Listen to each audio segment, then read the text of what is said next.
Hi everyone, this is Alan Cline. I am an instructional facilitator for elementary schools in Loudoun County. Today we're going to explore some resources that are available through our GoMath curriculum resources online version. Today we're going to specifically look at some things. In this video, we're going to specifically look at some things for teacher professional development. So what we're going to do is walk through together how we can find those resources, then quickly explore what those look like so you can start to think about using them for your teams and for the other teachers in your building. To get started, we're going to go through our LCPS Go access on our desktop. So LCPS Go. Once here, you'll log in and you'll go to the math folder. So mine looks a little bit different than what yours might look like. And under the math folder, you should have an access point for GoMath. So we'll click here for GoMath.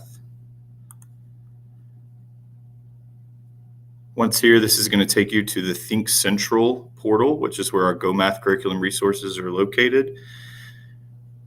So there's a lot going on this page.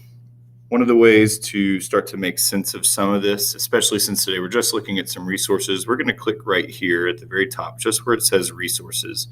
We can explore all the resources here, and it makes it a little easier just to kind of figure out what we're doing if we do this. So we'll click resources.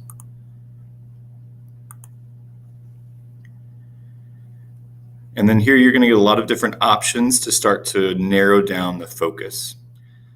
Every teacher in Loudoun County has access to the entire K-6 curriculum. So if I wanted to start looking for something here, I notice that it starts with kindergarten, and I just have an overwhelming number of things that are on this page.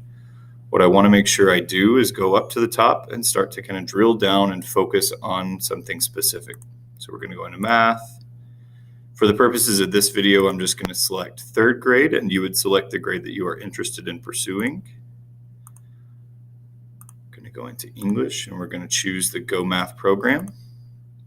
So now we have a much more manageable list.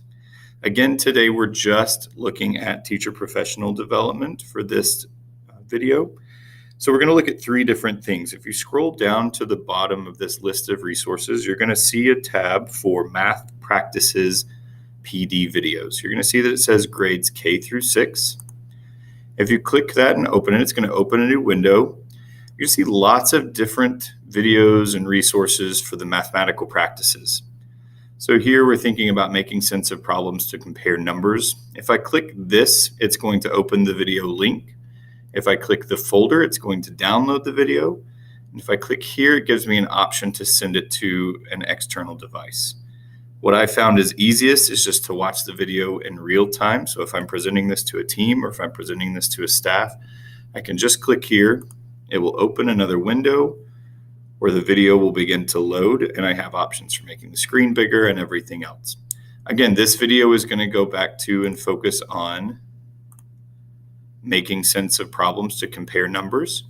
You might use this resource as a team if you have a specific mathematical practice that you notice students need a little more work in.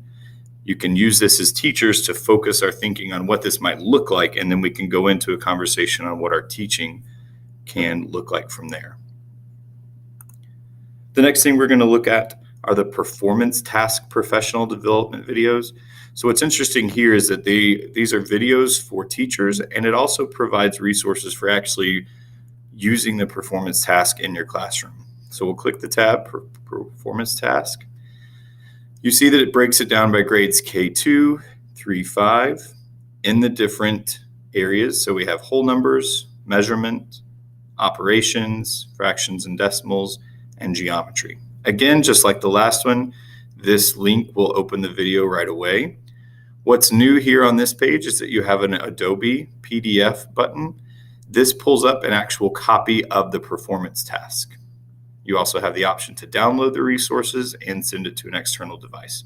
So just for our purposes today, we're going to look at this performance task for operations that focuses on multiplication strategies. If I click this link, it's going to open up a video that walks through a class and a teacher using this performance task.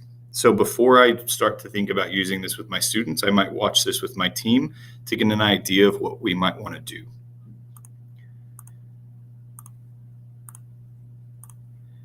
When I come back to this page, the exact same performance task that I saw in the video, I have a copy here. So I click the PDF button, it asks if it will open a window. And here's the performance task that the students in the video were working on. So there are a lot of different uses for this. This might come at the beginning of a unit on multiplication. This might come at the end of a unit on multiplication. This could be used in small groups or for individual students. Lots of options for this.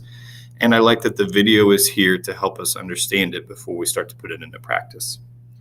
So one of the last things that we're going to look at, especially in this idea of professional development for teachers, are these professional development videos. Again, I click on the tab.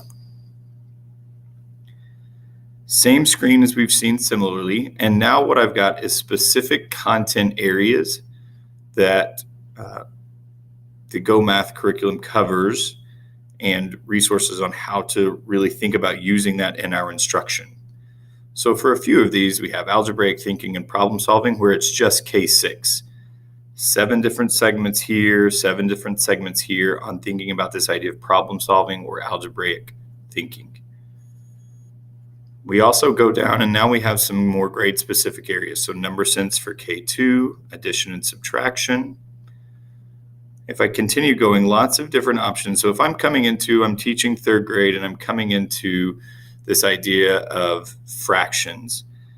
As a teacher, I need some background knowledge on what it is that I might see students working with, what misconceptions might come up, strategies to help with this instruction. So with my team, I might come over to this part of my resources and look at models for fractions. Again, I can click this link. It's going to give me a different window where it opens up the video and they really walk through what are some of the available options for modeling fractions. How can I use that within the GoMath curriculum and the tools that I have? Again, you have the option to download it or send it to an external device.